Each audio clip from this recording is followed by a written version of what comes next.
Welcome to Three Voices Unfiltered, where no topic is off limits and everything gets real. Join us, Ronisha, Theresa, Suzanne, as we dive into hot topics, share our wildest experiences, and bear our honest opinions and thoughts. Buckle up, because with us it's always raw, always vibrant, and absolutely unfiltered. hello everybody. Hello, welcome. Hello, welcome back. Hey guys. Welcome back. Happy to have you. Today we're talking about navigating shifts in your career. Very important topic that we all can, I know, share something about. I think for me, when I started out in my career without a degree, just a high school diploma, having lots of children, I think one major shift I learned is that to compete and to really have a good career and to get paid, I needed my education. And I learned that when I was about 24 years old, when I started working with you guys. Yeah.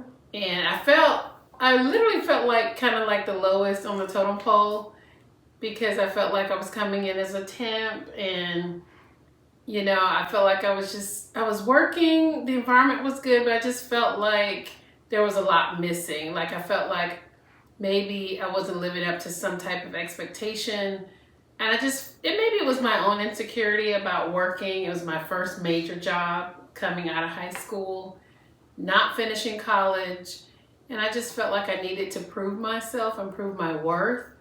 And I felt like my education could be what I could use to show my worth in a work environment. So that was my first career shift. It's like, get a degree, show that you can do the work, show that you're qualified, show that you're valued in your workplace. Well, when I met you and you came in as a temp, I thought you were wonderful, brilliant. You always said that. I appreciated You picked up everything that I taught you quickly, and thankfully was able to get you from temp to a permanent employee because of your work ethic. And you had a lot to do with that, because I worked with you directly. So you had a lot to do with being on our boss and telling him, she's good, hire her, yes, we need her. And I did appreciate you for that. I really did. Well, we went through several temps, and when you came in, I was like, she's staying. We're keeping her. Suzanne's like, I'm not doing that work. I'm not doing it by myself. And you can identify, what I've learned is I definitely identify the shining stars. Yes. Okay, real quickly. And even without a degree, you were a shining star to me. Mm-hmm. But I was even remember that. I said, you need to get a degree. It's going to help you just go further. And that even inspired our job situation. Yeah. Inspired me to get a degree, because I feel that I was overlooked for promotions, actually told, because I didn't have a degree. Wow. Yeah. So I went and got my degree, and some things Did changed, it improve for but you? I was able to get a different position. But overall, I feel that getting a degree at the end of the day was really for myself. It wasn't to please anyone or to show that I could be better or do better, because I was good. I was good at what I did. Our job, we played, we have fun at work, but the job got done. Like, that was never a doubt that somebody could come to us and say, hey, you guys didn't do this or that, because it did get done. Yeah, for me, getting a degree changed my whole trajectory of work and career. It took me a lot of different places. Of course, I feel like, again, with God and faith, you have to do the work to get the doors to open. So if I weren't prepared, then the door might not have opened for me. But believing that I could do more and I could be more in my career, and also getting the education to tie in with that, was what really propelled me. Because after I left you guys, I went to a college, I started working there. I ended up being the head of the department, having my own corner office. Again, that was God. That was God, because I'm in charge of this entire department. The budget, and all those things. And then from there, even become a college instructor and doing that for 8 years. It just really just built my skill set. It just really put me in a lot of positions and places that I didn't even know I could get in. My education, my faith, my belief that I could be something, be important.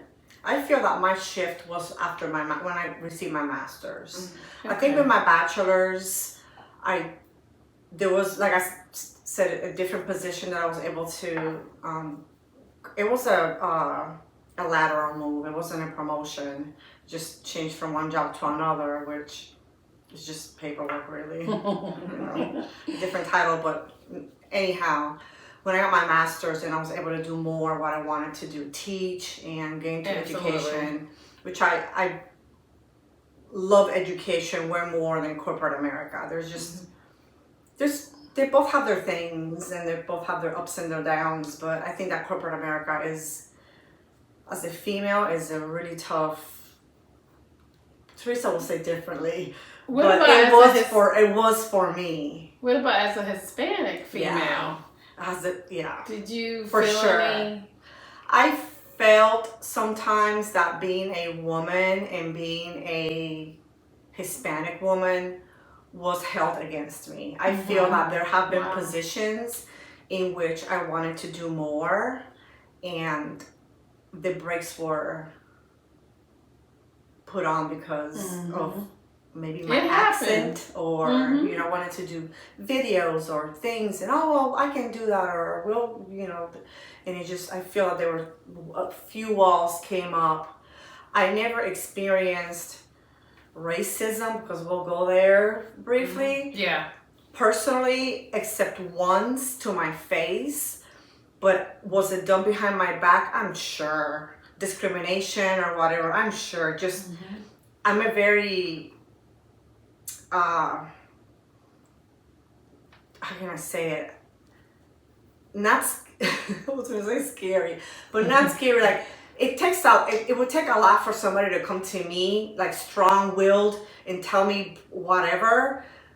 So people were not taking that approach because of my personality. You were a firecracker. A firecracker. You were spicy. But behind my back, that's what I'm trying to gently go to. Basically, she said, you're not going to step to me and say, you're being crazy. Exactly. About me coming for you.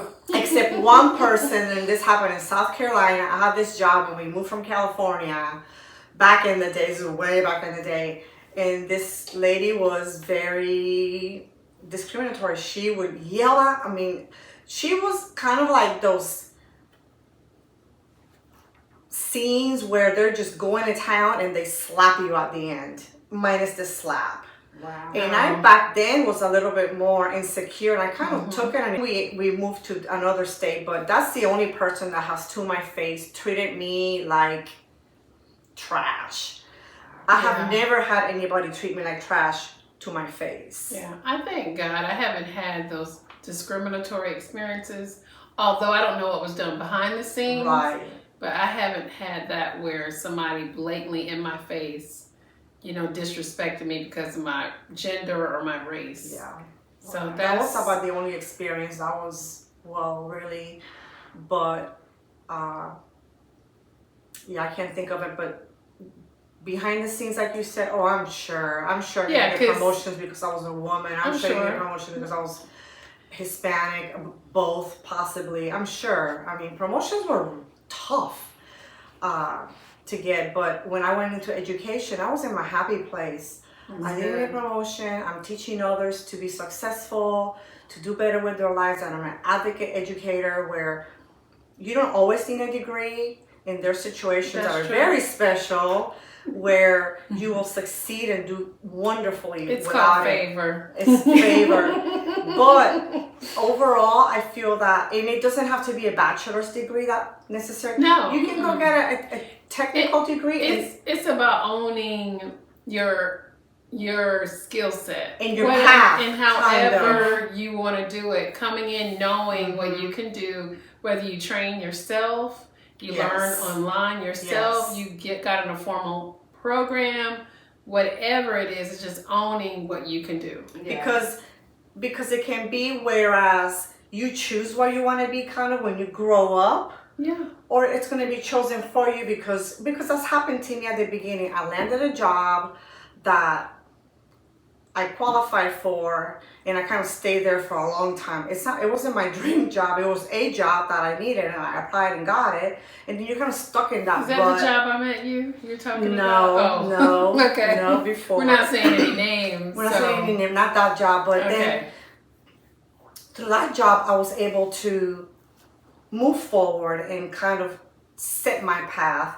And it took me eventually to education because I started training in that job. Remember? And I said, "Oh, I like this. This is fun." That's a good takeaway. That was a good Yeah. because That's our good. boss was open and he was willing to let us never put the. I mean, he was wonderful. So he's like, "You training so and so," and I'm like, "I am. I don't know anything about training." Yeah, I remember those trainings that we did. So then that's what led us yes, to education. To education. Really. So That's led me to training and development training and creating courses. and yes, and all those because things. actually the first teaching manual or whatever you want to call it was for that job. It and I was like, "Oh, this is fun." You remember the? I was We gonna were say kind the of name. instructional designers back then and didn't even get it because the title Remember wasn't that out. manual? We Yes. had images and Curriculum development, we were Yeah. doing that and we were just doing didn't know that. the right terms. But because they didn't call it that. didn't was call just it that. training. So that's kind of what started our shift to education. But I know that Theresa's story, we'll jump to that real quick and then we'll bring it all together where her experience with education and her career is totally different. Totally different. Totally different. Because she was the boss of all bosses. Totally different. You know, just all things are possible. Okay. And before I say anything, I just have to say that it was God that led those footsteps. Absolutely. It was just was. I give God the glory. But anyway. But you were good too, though. Don't take But yourself. that's what I mean about faith and about yeah. just being prepared. Faith without works. Yeah. Yes, she did the work. She yes. Yeah, so in my, I never, okay, let's start with high school. When I was in high school, of course I did very well. Not of course, but I did very well.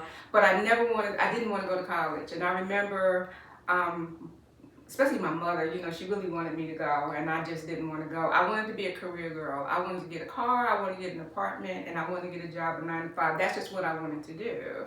And That surprised me when you said you didn't want to go to college. I did not want to go. It surprised me when you said that. I did not want to go. Because you were a college girl. Look at you. I know, right? I did not want to go. And I remember, you know, to appease my mother, I remember going to the community college and did not even stay there a whole semester. My mother went to the hospital. I just stopped going. My mother had to go to the hospital for, you know, for a procedure. And I just stopped going. And I was like, I got to tell her I'm not going back, you know. But I didn't want to go. That's not what I wanted to do. But anyway, so I had, you know, clerical jobs, you know, because, you know, got to make money. So I had clerical jobs. And then I had my son, gave birth to my son. And clerical jobs, just living life. And it was kind of strange for me because I always was just chasing money. Okay. Well, I think back then I was I think I was too. I was chasing money to survive. Yeah, I would go from one I'm not job to shopping too, another but- job. I would stay a year, maybe two, Yeah. maybe 6, whatever, and I was always looking for the more, you know, the money. And so fast forward to just how I got to North Carolina. My son had a aunt that lived here, and I came to visit her, and then I just fell in love with the place. And so I decided when my son graduated from high school and went off to college, I said I was going to move to North Carolina. So when I moved to North Carolina, I didn't have a job or anything like that because I planned for like a half a year, you know, to come here, you know. And so I gotten, you know, a couple of temporary jobs, and I got one temporary job, and it was doing what I was doing when I was working in New York, accounting. All right, and so I came to the accounting department. That's not easy. I know it was a temporary job. You know, it was my background. That was what my resume was full of. You know, Wow. So I came to the department and then got finished with the project early, and it was Christmas time. And then after that, I went and I worked for a private company, and I was preparing taxes, for Wow. people. And then I got that phone call because tax season does not last all year. Right. So about March of that year, I got a call from the same temporary agency and said that this company wanted you back. And I said, sure. So I went back and in the accounting department, and one of the things that I was asked was, did I mind, don't want to learn to do payroll? Oh, wow. And I've always been an advocate. Give me all the experience. I Give know. me all the I'll learn. experience, okay? I'll learn, Same. And so, and so they had an administrative assistant there that what she would do is that she just had this little folder, and she would just, new hire, she would just giving out this information, and there was no organization to it. And everybody know me, I'm organized. And so what I started doing was putting new employee or, packages together. I said, if you're going to be a new employee, this is all the things that you need. I remember those packets. They used to sit so high. So I had the packets, and, and then there was a situation where the HR manager, had to take a leave. And I was asked by the president of the company if I would be the interim human resources manager. Wow. And do you know what it takes to become a human resources director, manager? So, but listen to this. This is a good story. There's so, big jobs now. Yeah, you can't. That's why you can't give up. So, I did it, and I did it for like 4 or 5 months, something like that, right? And then the person came back. And I went back to doing what I was doing. And then the person left, after about, I don't remember how long it was, a year, maybe a little less than that, or something like that. But anyway, the person left permanently. So I'm just waiting for a new, a new HR manager, because I didn't have a degree in human resources. Wow. I'm just, doing the job. And then I got called into the president's office and was offered that job. Wow, so you were just waiting for them to amazing. fill it with someone Yes. else, and they filled it with you. Yeah. And they filled it with me. That's awesome. Wow, And, because of what you did, She the did a work you great did. job covering, yeah. I just, you that's why you have to be your authentic self. And I serviced I was the HR manager for a full service HR department. Mhm. Yeah. We did everything, For the hiring, entire company. yeah, benefits. We did, we Yeah. did everything. I had a staff of 3, and at one point 4 individuals, and we just did what we did. And I remember saying this. I'm gonna make y'all laugh. I remember saying, everybody wants to be a manager, okay? It's work to be a manager. It's work to be a It's manager. work to manage people. It is. And I had wonderful people, throughout, those years. And anybody who came in that, didn't, buy into the culture that we had, because, we led with dignity, respect, and integrity. Yes. Okay? Yeah. I remember having to tell people we don't point fingers at people, what I mean, because we're gonna make mistakes too. Okay, so so I had wonderful, wonderful people, and I had people that I had staff that I knew, you guys, that I wasn't gonna keep, because they were wonderful. They were bright and shining stars. I tell you about these shining stars, but I was grateful to have them. Yes. But anyway, so I would say there was 2 shifts for me. One was getting back to managing people. I was like, it would be nice not to manage anybody. Love my staff, but it would be wonderful just to be responsible for myself. I don't have to do evaluations. I don't have to make any salary increase decisions. I don't have to do any of that. Okay, Yeah. I just come to work and be responsible for me. Well, it happened. It happened, and I was not sad. I was sad because they no longer reported to me. Okay, but that was sad, but I was sad because it was So you lost all your people, and you were just I did.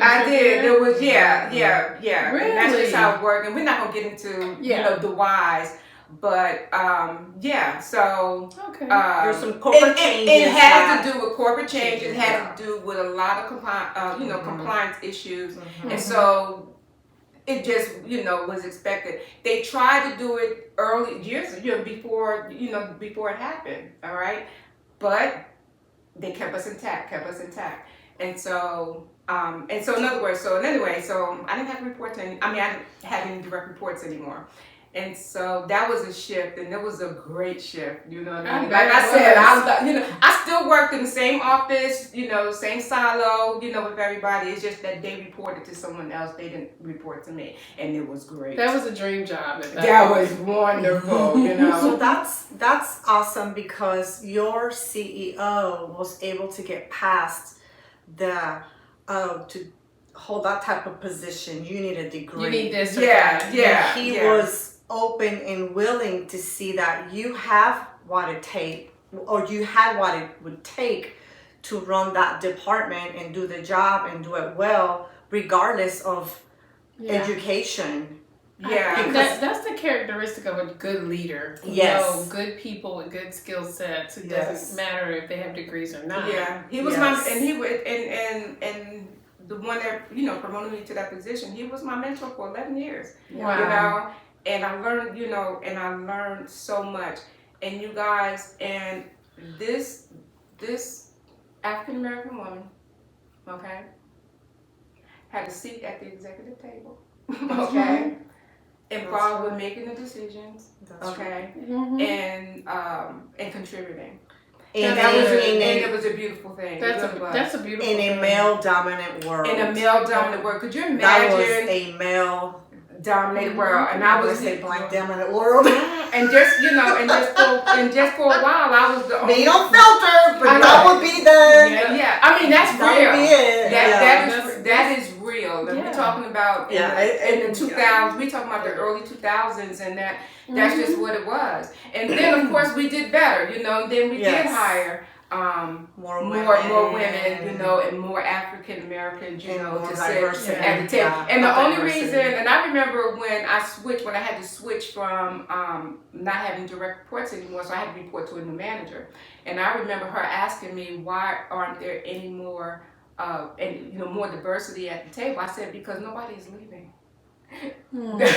Everybody loves their job. That's a good nobody thing. was leaving. I was there 24 years, So nobody was was for leaving. 8. I was there for 8. Yeah. And how long were you there? I was there for 13 years before I had a shift. Yeah. And I was laid off. Oh, and I had to talk to her, you guys, because I saw the positive in it. I really did, because she came in my office, you guys, and we closed the door, and she sat there. And I was laid me off. And the side note, I guess, would be that I was going to quit anyway. I had gotten married. My husband was in the military. We were getting transferred to another state. And I did mention that to a manager because they were doing a lot of layoffs and closures. So I thought, instead of they laying someone off that really needs the job, I'm leaving anyway. So I made a comment about it and I was laid off. However, I did find out that the plan of laying me off was even before then I said something to this. I was going to get laid off anyway. But it did kind of hurt my feelings. You wanted to leave on your own terms. Yeah, it hurt my feelings. And everybody does. Yeah, it hurt my feelings because I've been here for 13 years, and even though I put it out there, but be clear that I had started before I put it out there, I think that's what hurt my feelings was the cover up. Not being sincere about it. That bothered me instead of anyhow, that's a whole nother situation because it was, but anyhow, I was laid off from that position and I was thankful for what I learned. Look what happened after you got laid off. Look what you did. Yeah. You did things you really loved doing. I did. And it was, like I said, I was going to move and quit anyway, but and being laid off is like, Theresa, I was saying, girl, you got a severance package. What? This, what did you call it? So this is a blessing. I remember getting laid but off. I got my feelings. And I got a severance package, and I went to Panera Bread and had soup and and one of them little hard, crusty buns. And I sat and had and I was happy. Yeah, it took me a minute to be happy. I don't know why it hurt my feelings, but it really hurt my feelings. I know, and I tried my really, really best to be empathetic, to that, because people have a right to their feelings. Absolutely. But all I saw was the positive. That's all I saw, and I'm like, you can go. And what's the good thing about when you get a severance package? That's not to get this. You can apply for unemployment right away. Exactly. And so that was it. If you're talking about finances, I guess quitting as a military wife, you can. I'm gonna say some states, so I'm not misquoting anything. I say all across America, you can get unemployment. To the state that I was going to, I don't know, but regardless, since I have been laid off, I would have applied. I would have qualified for unemployment, But it was a good thing. I just didn't see it because it hurt my feelings. And a lot of times it hurts my feelings. Yeah. Well, a lot of times we don't see that. Okay, when there is a shift. Yeah, and unexpected. The shift shocked me. It's normal. I was called to my boss's office, and I'm like, okay, maybe I get a promotion, or I don't know, a raise, and much. When I was called to the office, I'm like, what did I do wrong this time? And he's gonna let it. Anyhow, got laid off, and another job. So that was unexpected, but was it a blessing? It was a blessing. It ended up being a blessing because I left 6 months later anyway, out of the state. But one time I got laid off, I worked at this customer service credit card center. It wasn't a terrible job. I had one that was way worse, but it wasn't a great job. And we all showed up to work, and they had a meeting, and they said, you're all getting laid off. We all got laid off. Well, at least you got laid off with friends. We all got laid off. Wait a minute, so they laid you off. So you had a group meeting for the layoff? A group meeting to lay off everyone. That's nice. And some people were crying. I was happy that time. I was happy. I remember when I got laid off in Texas, and I noticed that the head HR lady from California was in her office. I'm like, why is she here? I tried to call my boss, couldn't get her because she had already been laid off. Oh no. I did not know this. And she walks in and just casually says, this will be your last day. And it is a little bit of a shocker. Yeah. Where are the keys and where's your laptop? And any other items that you have that we need. Oh, God. She was so... Matter of fact, stoic. Mm-hmm. So stoic, no emotion, no empathy. So I just gave her my things and I left. Oh, but I went to Panera Bread and I'm like, okay. Okay, I'm going to tell you, this is another story. I've only been fired one time. I've only been fired one time. I've been fired one time. And I used to work at this place in Manhattan on 5th Avenue, y'all. Ooh, that's nice. Fancy. But anyway, so I worked for this place, in the accounting department. And I kind of didn't like it because it was okay. It was a job because I was just looking at money. And the owners, I think the owners may have had a problem with me, because they were from another country. You know what I mean? And the type of industry it was, they culturally, it was just different. And the young lady that was the supervisor, she just came in and told me that, they had to let me go. And I just don't remember, and this was back in the early 90s, maybe 89, 90, something like that. And I was like, okay. I was like, Ronisha, I'm like, okay. And I remember leaving, and they told me at the end of the day. Did they tell you they told me when I was planning to go to lunch. I'm like, what am I going to eat today? Panera. I was going to go to eat this salad place in Dallas and have a salad. And I'm like, okay. I was like, okay, it's good. You know why? Because I always felt I was employable. Right. I'm an employable person. I'm a valuable person to any company. I'm an asset. Yes. So, okay. Mm-hmm. So you know what? That's a good takeaway. Know your worth. And I always said this, even when I was counseling people, you know, they would come and, you know, my manager don't like me, or they want me to do this and they want me to do that. And I always say any experience that or training that someone wants to give you, take it. Take it. Okay. Absolutely. And I said, even if, you know, this company, you know, can't use you, or, you know, or whatever the case may be, I said, they can't take that experience away from you. You know, so I always try to pump people up and just know who you are and know your work. And this is before, you know, knowing Jesus like I know him today. You know what I mean? Just know what your worth is, because you are worthy. You know, you have talent. We all have gifts. And don't let anyone dictate who you are and what you are and what you can do. I know. That's the big one. That's the big one to take. And a lot of people, and I want to say this as well, right? And this might be a little controversial, you know,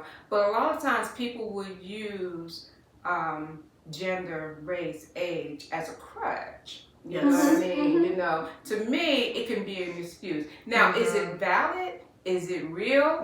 Discrimination, harassment, and ageism, and sexism, you know, all of that. Absolutely, absolutely, it is. You know, but I just want people. I always wanted people to take personal accountability. You know what I'm saying? Right, exactly. Like what have you done or not done or could have done or whatever. And that's like anything in life. You know, I'm not just talking about a job. Like anything in life, any situation you come up with. Okay. Because the one thing that you can't do is you can't change other people. You can't. Okay, but you can change your approach and your... And if you're in corporate America, you have to assimilate to corporate America. Yes. When you go for a job interview, you have to look corporate. Yes. You have to speak corporate. You're going into corporate America, okay? And sometimes we don't value what we can bring, how we feel. And they looked at me this way, or I don't know, whichever. But be yourself. But in corporate America, just there's an expectation that you have to be a certain way. Yes. That's just what it is. And if you don't like it, be an entrepreneur and work for yourself. Yes, because we went somewhere recently, and it was a restaurant, and these people were interviewing for a job. You could tell that they were interviewing. So one was interviewing, and this person had, and it was a restaurant, and that is okay. It was in corporate America. But this person they were dressed like kind of bummy. And, you know, it's a restaurant, so you're not going to wear a suit and a tie, all that, but maybe some khakis and a white polo shirt, nice shoes. They were like, but then behind them, there was a gentleman that was dressed to impress. It makes a difference. It makes a difference, because to me, the way that you present yourself is the way that you're going to perform in your job. If you take care of yourself and you present yourself well, I feel that your work ethic will be. If your self ethic, I just made that up. I don't even know if it exists, but if the way that you see and view and present yourself is the same as the way that you work.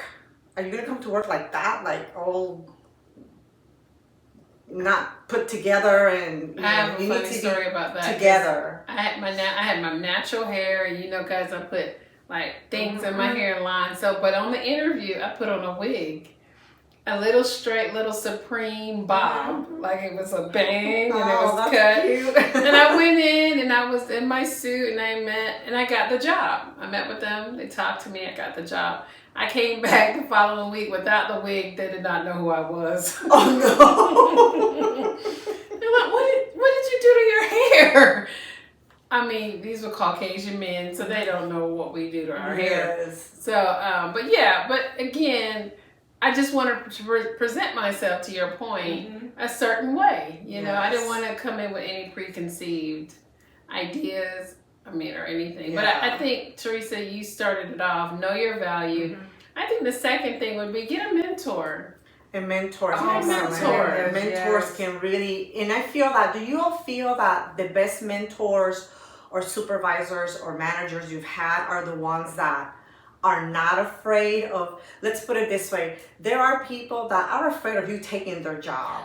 Okay. But the ones that are not afraid of you taking their job, and the ones that want you to do better than And they don't do, have to be in the company. I mean, they could be in a different they department. could be in a different department. They They or could be or somewhere friends. else. But I They feel could like be a people that friend. in your job, because I guess most of my mentors have been managers or supervisors or whatever.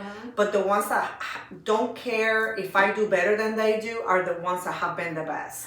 As a former manager, I was told this, and it works, and I would tell managers, that I would help, and I was told, you could hire folks, okay, that are smarter than you. Yes. Absolutely. Yes. That's what you're supposed to do. That are smarter than you, okay? And sometimes as a man, you don't know it all. Because I was never afraid to teach a new employee everything that I knew. But Absolutely. I always told them, okay, you can own this process.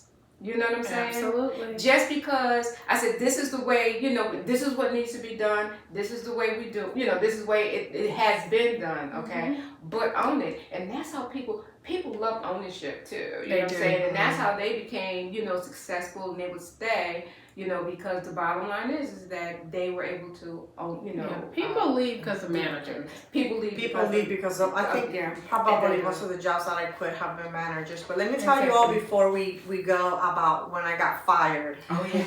So the only time I've been fired in my life, we were in California, and this was with my first husband.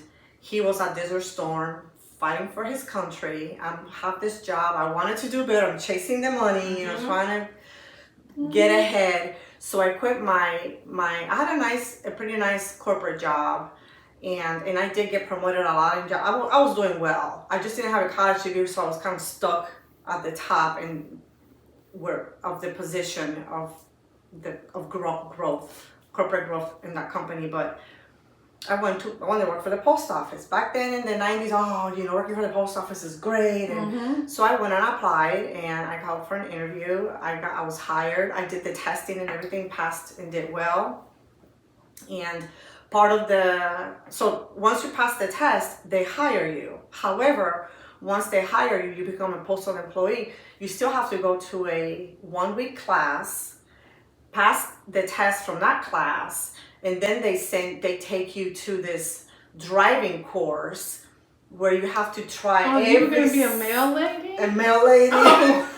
Can you imagine? I remember wanting to work for a mail lady. So you have to drive their vehicles and pass that driving test. So when I moved to California, I learned to drive in California. I didn't know how to drive before that. So I wasn't a really great driver. So I got hired, I went to the 1-week class, passed the exams, did well, and they take me to the driving course. And I'm already freaking myself out. I'm already with the negativity. Oh my gosh, I'm not gonna do well. I don't know about this. So we do the little Jeep, and I'm fine, and they have you back it up and go. It was literally an obstacle course. You have to go around the cones and all this stuff and back it up into the dock, and I did well with the little Jeep. They put me in the bigger car, in the bigger truck, and I was going left when I needed to go right. It was just a hot mess. We got out of the vehicle. They say, "Thank you very much. We have to let you go." Fired on the spot. Oh, wow, I was devastated because I never had no job. Wow. I quit he's at Desert Storm fighting. I'm here holding down the fort, and I needed to work because we couldn't afford for me not to work. I know. And I had no job. And I freaked out for a minute, but I know that I can bring a good work ethic to the table. I know my value, and I don't know that whatever except driving. I wasn't, and I think it was, I panicked and whatever, but yeah, I got fired, and I eventually got a great job after that. But that was an experience where I kind of might have chewed a little, or was biting more than I could chew. Yeah. Because I should have had somebody let me drive their truck. I don't know. I should have prepped. Now I would have prepped better. Yeah. But anyhow, that's how I got fired. Wow. That was That was You got an hired experience. before you started, really. Yeah, Wow. this is way back in the day, young Suzanne. But it's okay to try things. You're I trying was trying something. something You're different. young. You're trying to support yourself and your son while your husband was working. Or no, he was in Desert Storm. It's okay. Wow. I mean, I worked in the dry cleaners. I did a lot of different things before I came to our company. Oh, I worked at Domino's. I mean, I did a lot One of stuff. time, I was making pizzas, but that didn't last long because I was early 20s. My boss was in high school. Mm-hmm. So I think I couldn't. I just, yeah. So it's knowing your value, getting a mentor, and also understand your abilities. You gotta know yourself. You have to know yourself. You And gotta I know knew that yourself. I wasn't a strong driver, so I did not need to be taking that route. You can mitigate a lot of heartbreak. No pun intended. You can mitigate a lot of heartache and you know pain when you know yourself and you know your abilities. And if you have abilities that can be improved, then get the experience and education There you go. that you need to And get. kind of don't settle. I feel that we've settled, and I know that we get desperate. We need money, and you get a job because you have to pay rent, you have to pay the mortgage or the bills, feed the children, whatever. But there was a job, and this wasn't that long ago, maybe in the last 7 years. I settled. I said it's convenient, it's close to home. I want to take it, and it was a call center. It was the worst job I have ever had in my life. It had me anxious. I eventually quit. I didn't last a year, but it was kind of, and I didn't really need the job. What were you doing at the call center? Receiving calls. It was like a clinic. That's not funny because it was horrible. People people were calling in. True. You know, they're calling in to make their appointments, their medical appointments. I know. So I'm getting yelled at, cursed at. Wow. People demanding, and people were great, but anyhow, the whole culture of the job was not for me. So you understood that you can't do that culture. I can't. I will never. Yeah. That's okay. It was, so you have to know your value and don't settle. And I know that sometimes we have to settle because we're desperate, but keep looking. Like don't stay going. there. Yeah, keep going. Don't keep stay. Going. Yeah, and you know, because I tell this to people: if you need a job, you need to just whatever job right now you can get, take it. But don't stay there. Get your money, pay your rent, feed the children, but keep looking. And like we've already mentioned, if they offer you training, take it. If you can further your education, do it. Yep. That's right. That's Absolutely. right. Because it gets challenging, and the more value, which I really want to do a podcast. We can't fit it into this one, but one that I'm thinking about is experiences versus ability, because there are jobs that we've taken. Even when the job that we started, I had no experience in that job. Well, I just told you. And I I applied. didn't have any experience. So I've experienced, but some employers put so much focus on experience. I feel that they miss an opportunity of having a great employee that can learn the job. Well, sometimes That's you have to true. start at a different spot Yes. in the company to get. You have to work your way up. Yes. You have to show what you can do. Yeah, and one of the things I used to tell managers, because I had this one manager that just was having a very difficult time, she had high turnover, just had a difficult time keeping people. And I said, well, we looked at changing her interviewing technique, okay? Because I feel like if someone has a passion about doing certain things in their life, they'll have a passion, possibly have a passion for doing the job you need to do. I said, because you can teach them that, and you can't always look for the person that has that exact experience. You know That's what I mean? Because you can train them. You can train them, and then you can see where they can go. Yeah, that's why in the interview she probably wasn't asking the right questions. She was Like, not give asking the them right a question. scenario based. What would you do in this situation? Yes. She wasn't asking the Right. And I'm talking about in spite of getting a script, you know what I mean, of questions. I don't know what was happening, but anyway, so this person tried it, okay, and it worked out. It worked out. because nobody likes turnover. That's you know what I'm awesome. saying? And No, But it's yeah, right. you just gotta change your tech. You just gotta change your and it's- interviewing it costs technique and money. Yeah, it costs and wait a minute, money. and your expectations. You know what I mean? Because it was this expectations of I need this person to do A, B, and C. You know what I mean? But what if the person can do A and not the other things? Are they? But can they learn it though? Yeah, and Can that's they why you have to learn? ask certain questions, okay, that are outside of the work environment. That's know, right. Yeah. Mm-hmm. Okay, Absolutely. and see, the responses that you get. Because I can think of at least, just quick thinking, 2 or 3 positions that I did not qualify for. I may have had 10% of the experience that they required, but I knew I could do it. Right. I know. I said, That's what me. I know that I can do it. That's the And same I thing was with hired. training, transferring your training skills to instructional design. I wasn't formally trained as an instructional designer, but I understood how people were trained. Yes. So, and how you train people. So I just used that skill set and kind of learned on the job, really, how to do it. Like claims. When I got hired for claims, We didn't know how I to do didn't know anything claims. about claims. I have been in insurance, but I didn't know anything about claims. But I knew that with what I knew about insurance, I could learn how to process claims.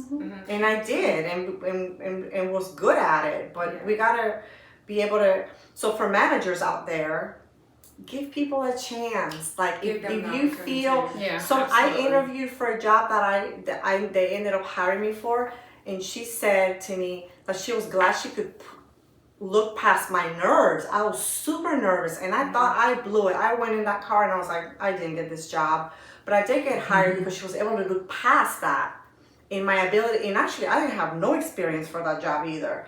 So managers, give people a chance. If they are showing you that they're smart, willing, able, and enthusiastic about it, that is more valuable than somebody that comes with an attitude and no desire to grow, but they have And experience. if you can work with others and all their disposition, all that is important. Team players too. is Team important. players, work Yes. well with others, disposition. So that's that's my 2 cents and my takeaway from Those all are- this. Those are good 2 cents. Yeah. So let's wrap it up, ladies. Well, thank you for listening. This Thank was you. very insightful, I feel, and We hope Think that about some it. of this information that we have shared with you today can help you. And if Yeah. it can't help you, it can help other people. mull it over, think about it, and work on your education or whatever, training, education, seminars, it doesn't matter. Yep. Even listening to our podcast is kind of educational. So It is. And when you get a shift, be flexible. yes. Think and then react. And Not sometimes take you have to it think outside the box. Yeah. You have to think outside of yourself. I've talked to a lot of managers who've done that to get to where they wanted to. They're Yeah. like, oh, well, let me go lateral. Let me go Yes. down. Let me Yes. go to the, let me go on the Yes. side here. Let me go down Be 2 steps. flexibility, Be because flexible. the flexibility might teach you to Yeah. what you need Remove in order the ego. to move. Yes. Remove the ego. And if you have a fear, do it scared. Do it scared. Oh my gosh, my son said to me one time, Mom, you're not brave if you're not scared. And that's a famous quote. I have to look up who said it, but that really, I think about that often. When I'm Absolutely. scared, I said, right now I'm being very brave because I am scared. So be brave. Be brave. Do it Go scared. for it, succeed, and until next time. Bye, y'all. Bye. Bye, guys.